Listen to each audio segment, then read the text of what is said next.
नमस्कार, आदाब, सत श्री अकाल नाज़रीन, आप देख रहे हैं एमको न्यूज़ हिंदी। कैमरामैन इरफान के संग मैं मोहम्मद शब्बीर।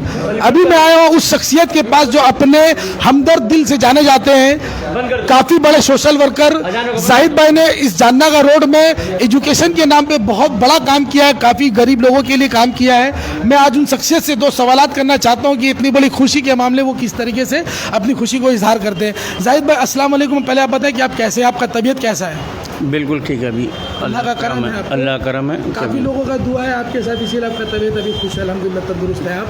जाहिद भाई, आप क्या लग रहा है कि इस बार जो ममता बनर्जी की हैट्रिक जीत हुई है काफ़ी 210 सीटों से, जो अभी रुझान अभी तक आ रहा है 210 सीट का जो जीत उनको मिला है, क्या लग रहा है इस बारे में खुशी किस तरीके से इजहार करना चाहिए? पूरे बंगाल के अवाम ने, चाहे वो हिंदू हो, चाहे मुसलमान हो, चाहे वो सिख हो, चाहे मुसलमान हो, सब ने दुआ किया था कि हमको दीदी को चाहिए। इस बंगाल में फिर से हमको दीदी चाहिए कि हमारा डेड बॉडी रास्ते में पड़ा रहेगा, ऑक्सीजन के लोग मरेंगे। वैसी सरकार हम लोगों को नहीं चाहिए, हमारे बंगाल को नहीं चाहिए। आप लोग ताली बजाओगे। ऐसी सरकार हम लोगों को नहीं चाहिए। ये देखिएगा 17 और 22, 17, 22, 26, 29 इसमें उलट गया। जो उसका था ना, ए दीदी, हम लोग बोलेंगे ए मोदी कहाँ गया। अब हम लोग बोलेंगे ए मोदी कहाँ गया। वो बोल रहा था 2 तारीख को ममता गई, हम बोल रहे 2 तारीख को ममता नहीं, मोदी गया। 2024 में वायरस खत्म हो जाएगा। जाहिद भाई, मैं आपसे एक सवालात करना चाहूँगा। कहीं ना कहीं एक स्लोगन था ममता बनर्जी के नाम पे कि बांग्ला निजर में के चाहिए, तो पश्चिम बंगाल के सभी देश, मतलब बंगाल में जितने भी लोग रहते हैं, ये जो स्लोगन था उसको सच कर दिखाया। इस बारे में क्या कहना चाहिए? वो परिणाम आपको दिखाई दे रहा है 210 से, वो 211 से भी क्रॉस करेगा आने वाला कल में, कि वो 2 सीट अभी बाकी है इलेक्शन होने को। तो हम 211 को आंकड़ा छू गए, तो हमारा पिछला जो डेटा था वो डेटा में भी कम नहीं हुआ। तो आने वाला कल में हम लोग 2024 में भी हम लोग हावी रहेंगे इंशाल्लाह। तो जाहिद भाई, आप इतने लोगों के हमदर्द, आप काफ़ी जो है लोगों के दिल में एक अच्छी सी अपनी पहचान, एक छवि छोड़ रखे हैं, तो क्या लगता है कि आने वाले कल में लोग आपको सियासत के तौर पे टीएमसी के चेहरे पर देखना पसंद करेंगे? देखिए, मैं सियासत तो 30 बरस से करता हूँ, लेकिन पहले मैं छिप के करता था।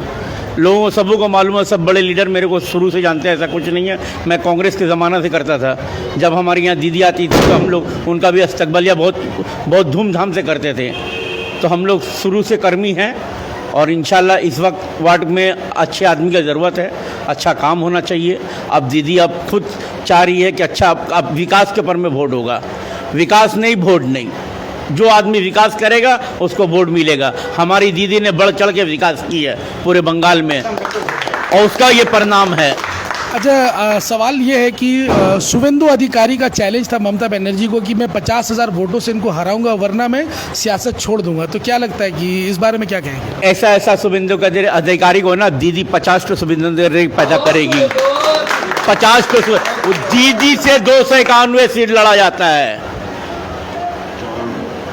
294 सीट में ना दीदी का नाम से छवि से वोट होता है। कैंडिडेट कोई भी हो, लेकिन सब जानता है ममता बनर्जी अगर ये जीतेगा तो ममता बनर्जी का हाथ मजबूत होगा। जैसे बोलते हैं ना, अल्लाह का दुआ मिला, और माँ दुर्गा का हाथ है, और वाहिगुरु का कृपा है, और जीसस का ब्लेस मिला, समझ लीजिए। नाज़रीन की जाहिद साहब ने कितनी अच्छी अच्छी बातें कही कि हर धर्मों का कहीं ना कहीं ममता बनर्जी के ऊपर में दुआ था, उनका साया था। आज ममता बनर्जी बांग्ला निजर में के चाहिए, जो स्लोगन था बंगाल, पश्चिम बंगाल के लोग इसको सच कर दिखाएं। मैं आपसे आखिरी सवालात करके मैं बात ख़त्म करना चाहूँगा। जाहिद साहब, आप बताएं कि मैंने अभी कुछ देर पहले सवाल किया, मगर आपने शायद तसफ़ी वाला जवाब नहीं दिया है। क्या लगता है कि जानना का रोड 64 नंबर वार्ड, जो काफ़ी बड़ा बालीगंज विधानसभा, क्या लगता है कि यहाँ के लोग आपको आने वाले कल में टीएमसी के चेहरे पे देख पाएंगे? देखिए, ऐसा कुछ नहीं है, मैं कर्मी हूँ। देखिए, जिसको अच्छा लगेगा, हमारे नेत्री जिसको चाहेगी उसको देगी।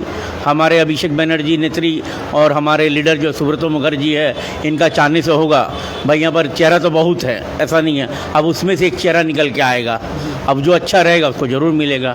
बहुत अच्छी बात है। मैं एक सवाल आपसे ख़त्म करना चाहूँगा। आप ही के संग में आपके दोस्त जनाब फारूक जो है, हम लोगों के जो साहब थे, जो उमर फारूक साहब, जो अल्लाह उनके जन्नत नसीब करे, वो इंतकाल फरमा गए। आप उस चीज़ को किस तरीके से गमज़दा, आप किस तरीके से उनको जो है अब दुआ देना चाहेंगे? हम लोग उसको दुआ इसलिए देंगे कि भाई को जन्नत में जन्नतुल फिरदौस का अता फरमाए। और हमारा बहुत बड़ा 60 वर्ष से एक बहुत बड़ा लॉस हुआ है। आज हम लोग खुल के हम लोग खुशी भी नहीं मना पा रहे हैं। ये सच है कि हम लोग खुल के खुशी नहीं मना पा रहे हैं। अगर होता तो इससे बढ़ के खुशी होती। पूरे जाननगर रोड में, मैंने पूरे बालीगंज हल्का में ऐसा खुशी नहीं होता। हम लोग फिर भी बहुत दब के खुशी मना रहे हैं। एक बहुत बड़ा कहीं ना कहीं आपको उनकी कमी महसूस होती होगी। नहीं, बहुत कमी, कहीं नहीं, बहुत कमी महसूस हो रही है। कि हम लोग, अब हम लोग से बच्चा था, छोटा ही था, 10 साल का छोटा ही था हम लोग से, लेकिन हम लोग के बहुत दिली दुख है। मैंने ऐसा चीज़ हम लोग खोया। आने वाला कल में एक ब्लास्टर लड़का हम लोग खो दिया अपना 60 वर्ष से। आप देख सकते हैं नाज़रीन, मेरे संग में यहाँ पे काफ़ी सारे भाई बैठे। मैं सबसे एक सवाल करके बात ख़त्म कर दूंगा। भाईजान, आप पहले ये बताएं कि आपको क्या लग रहा है कि ऐतिहासिक जीत जो पश्चिम बंगाल के लोगों ने ये परिणाम दिया, वो कैसा लगा आपको? देखिए, पश्चिम बंगाल ने जो परिणाम दिया है, ये पूरे हिंदुस्तान को एक मैसेज दिया है कि हिंदुस्तान को कैसी सरकार चाहिए। एक कैसी सरकार चाहिए, दीदी जैसी सरकार चाहिए या कट्टरवादी सोच के लोग चाहिए। तो पूरे हिंदुस्तान को एक मैसेज दिया पश्चिम बंगाल ने, और हिंदुस्तान को आने वाले वक्त में सोचना चाहिए कि उनको कैसा सरकार चाहिए। जैसा भाईजान ने अभी बताया कि ऑक्सीजन से लोग मर रहे हैं, बेड नहीं है। लोगों ने पहले नोट के लिए लाइन लगाया, तो अब शमशान घाट में जलाने के लिए लाइन लगा रहे हैं। हमें ऐसी सरकार नहीं चाहिए। इसको पश्चिम बंगाल ने समझा और बीजेपी को सरे से नकार दिया। और ये परिणाम आपके सामने है कि 211 सीट से दीदी लीड कर रही है।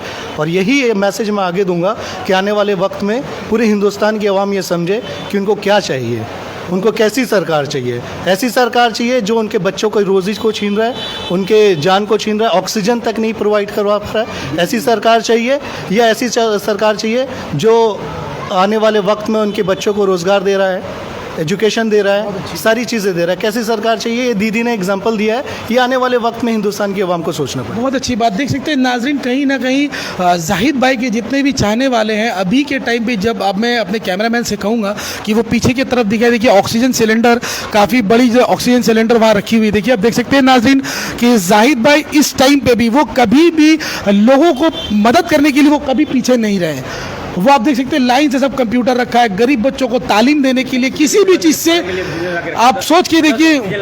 आप नाजरीन, आप देख सकते हैं कहीं ना कहीं लोग जो है हमेशा, जाहिद साहब जो खुलकर हमेशा लोगों को मदद करने के लिए सामने आते हैं। उनके जितने भी संग में साथी लोग हैं, कहीं ना कहीं उनके संग कंधे से कंधा मिलाकर उनके हमेशा अच्छे काम में लगे रहते हैं। ऐसे ही ग्राउंड रिपोर्ट के लिए, ऐसी ही और अच्छी अच्छी बातें के लिए बने रहे हमको न्यूज़ हिंदी के संग। कैमरामैन इरफान में मोहम्मद शब्बीर, धन्यवाद।